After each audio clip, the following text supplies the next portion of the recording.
Welcome to TNPSC பயணம் YouTube channel. இந்த வீடியோவில் நம்ம அஞ்சலை அம்மாள் அவர்களை பற்றி பார்க்க போகிறோம். ஃபஸ்ட்டு அவங்களோட பட்டப்பெயர் என்னென்னா, அவங்கள தான் நம்ம ஜான்சி ராணி ஆஃப் சவுத் இந்தியான்னு சொல்லிட்டு நம்ம காந்தி அழைச்சார். தென்னிந்தியாவின் ஜான்சி ராணி. இவங்க வந்து நம்ம டிவிகே கட்சி இருக்குல்ல, அதில் ஒன் ஆஃப் த ஐடியாலஜி. அதனால் ரொம்ப முக்கியம். நம்ம கொஷின் கேட்கறதுக்கு நிறைய வாய்ப்பு இருக்குது. இவங்களை வந்து மக்கள் சேவகர்னு சொல்லிட்டு நிறைய இடத்துல மென்ஷன் பண்ணியிருக்காங்க. மக்கள் சேவகர் அஞ்சலை அம்மாள். அப்போ நம்ம வந்து எப்படி கொஷின் கேட்கலாம்னா, நம்ம வந்து யாரை மக்கள் சேவகர்னு சொல்லிட்டு அழைக்கிறோன்னு சொல்லிட்டு கொஷின் கேட்கலாம். நல்லா பார்த்து வச்சுக்கோங்க. மக்கள் சேவகர். நமக்கு வந்து ஒரு ப்ரீவியஸ் கொஷினில் ஒன்று கேட்டிருப்பாங்க. என்னென்னா, நம்ம கடைசியாக பார்த்துக்கலாம். ஸோ ஓகே, அவங்கள எப்போ பிறந்தாங்க? அஞ்சலை அம்மாள் அவர்கள் 1890 ஜூன் 1. எப்போ இறந்தாங்கன்னா 20 February 1961. அவங்க பிறந்த இடம் வந்து முதுநகர், கடலூர். நம்ம இவங்களை சொல்லும்போதே கடலூர் அஞ்சலை அம்மாள்னு தான் சொல்லுவோம். ஓகேங்களா? இவங்களோட பேரண்ட்ஸ் வந்து அம்மா கண்ணு மற்றும் முத்து மணி. சரி, அஞ்சலி அம்மாள் அவர்களுடைய வந்து ஹஸ்பண்ட் வந்து முருகப்பன். இது வந்து நமக்கு ப்ரீவியஸ் கொஷனில் கேட்டிருக்காங்க. அஞ்சலி அம்மாள் அவர்கள் வந்து பெரியார் கூட நிறையா சமூக தொண்டு செஞ்சுருப்பாங்க. அந்நிய துணிக்கு எதிராக நம்ம கைத்தறி துணிகளை வந்து பெரியாரோட சேர்ந்து ஊர் ஊராக போய் அந்த துணிகளை விற்றாங்க. அதுக்கப்புறம் 1920 நமக்கு தெரியும், ஒத்துழையாமை இயக்கம் வந்து தொடங்கியிருப்போம். அதில் வந்து தென்னிந்தியாவிலே முதலாக பங்கெடுத்த ஒரு பெண்மணி அஞ்சலி அம்மாள் அவர்கள் தான். இது நமக்கு ப்ரீவியஸ் கொஷனில் கேட்டிருக்காங்க. அதுதான் இந்த கொஷின். 1921 நடைபெற்ற ஒத்துழையாமை இயக்கத்தில் பங்கேற்ற தென்னிந்தியாவின் முதல் பெண்மணி என்று சிறப்பு பெற்றவர் யாருன்னா கடலூர் அஞ்சலை அம்மாள். நமக்கு ஆப்ஷன் பார்த்தோன்னா ருக்மணி லட்சுமிபதி, அம்புஜித் அம்மாள், வைமு கோதிநாயகி அம்மாள், 4 ஆப்ஷன் கொடுத்துருக்காங்க. ருக்மணி லட்சுமிபதி வந்து தென்னிந்தியாவிலே உப்பு சத்தியாகிரகத்தில் பங்கேற்று சிறை சென்ற முதல் பெண்மணி ருக்மணி லட்சுமிபதி அவர்கள். வைமு கோதிநாயகி அம்மாள் வந்து அவங்க நிறைய நாவல் எழுதியிருப்பாங்க. நாவல் ராணின்னு சொல்லுவோம். சரி, நம்ம இங்கே வந்துடலாம்.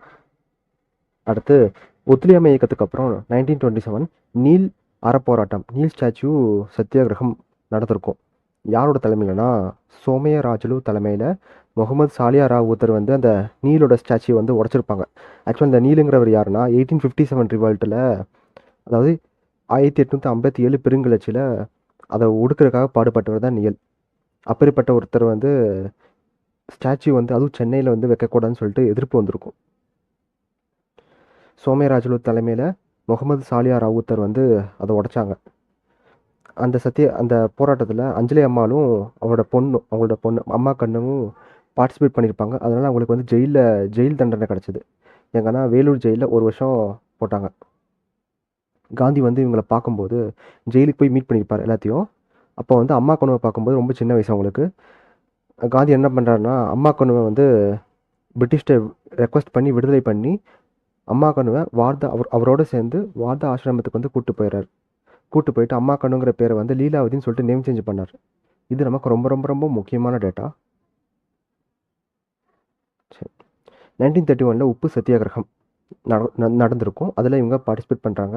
அதில் வேலூர் ஜெயிலுக்கும் இவங்க போகிறாங்க. அப்போ வந்து இவங்க வந்து ப்ரெக்னெண்ட்டாக இருந்திருப்பாங்க, நிறைய மாத கர்ப்பிணியாக இருந்திருப்பாங்க. அவங்க கொஞ்ச நாள் சிறையில் அடிச்சுட்டு வெளியே விட்டுருப்பாங்க. குழந்தைய பெற்றோடனே மறுபடியும் வந்து ஜெயிலில் போட்டிருப்பாங்க. அந்த டைமில் அவங்க ஜெயிலில் இருக்கும்போது அந்த குழந்தை பிறந்ததுனால அந்த குழந்தைக்கு வந்து ஜெயில் வீரன் சொல்லிட்டு பேர் வச்சாங்க. ஜெயில் வீரன்.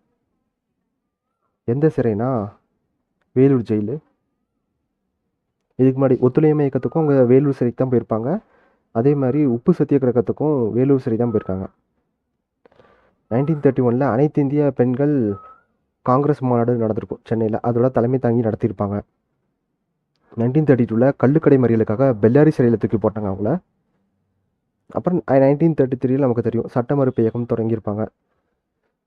அதில் பார்ட்டிசிபேட் பண்ணி 3 மாதம் சிறை தண்டனை பெற்றாங்களாமா. 1934 பிரிட்டிஷ் வந்து இவருக்கு தடை வச்சுருப்பாங்க. அஞ்சலி அம்மாள் அவர்களை வந்து பிரிட்டிஷ் வந்து தமிழ்நாட்டுக்கு வந்திருப்பார். அப்போ அஞ்சலி அம்மாள் வந்து காந்தியை சந்திக்கக்கூடாதுன்னு சொல்லிட்டு தடை விதிச்சிருப்பாங்க. இவங்க அந்த தடையை மீறி பர்தாவை போட்டுட்டு ஒரு குதிரை மேலே ஏறி போய் காந்தியை சந்திச்சுட்டு வந்தாங்க. அதனால் காந்தி வந்து இன்ஸ்பயர் ஆகி இவங்களை என்னென்னு கூப்பிட்டாங்கன்னா தென்னிந்தியாவின் ஜான்சி ராணின்னு காந்தி அதனால தான் கூப்பிட்டார். நம்ம ஸ்டார்டிங் மேலே பார்த்தோமே, இதோ இந்த title Jhansi Rani of South India, தென்னிந்தியாவின் ஜான்சி ராணி. இதனால் ஏன் காந்தி இவரை இப்படி இந்த டைட்டிலில் கூப்பிட்டான்னு புரியுதா உங்களுக்கு? அடுத்து இவங்க வந்து 1937 எலெக்ஷன், 1946, 1952 எலெக்ஷன், 3 எலெக்ஷன்லேயே பார்ட்டிசிபேட் பண்ணி அசம்பிளிக்குள்ளே போயிருப்பாங்க, சட்டமன்றத்துக்குள்ளே போயிருப்பாங்க. 1940 தனிநபர் சத்தியாகிரகம் பங்கெடுத்து அவங்க போனது கண்ணனூர் சிறை. அடுத்து 1947 இந்தியா விடுதலை பெற்றதுக்கப்புறம் இந்த மாதிரி சுதந்திரத்துக்காக போராடினவங்களுக்கு எல்லாருக்குமே ஒரு பென்ஷன் மாதிரி அமௌண்ட் வந்து அனௌன்ஸ் பண்ணியிருப்பாங்க. அது வந்து அஞ்சலி அம்மாள் அவர்கள் வந்து வேணான்னு சொல்லிட்டாங்க. பாரதியார் வந்து இவங்களை பற்றி ஒரு கோட் சொல்லியிருக்காரு, ரொம்ப ரொம்ப முக்கியமான கோட்டு. பெண்கள் வீட்டை விட்டு வெளியில் வரவே அஞ்சுகிற காலத்தில் அஞ்சலி அம்மாள் பொது வாழ்க்கைக்கு வந்திருப்பது மிக்க மகிழ்ச்சியாக இருக்கிறது என்று பாரதி அவர்கள் கூறினார்கள்.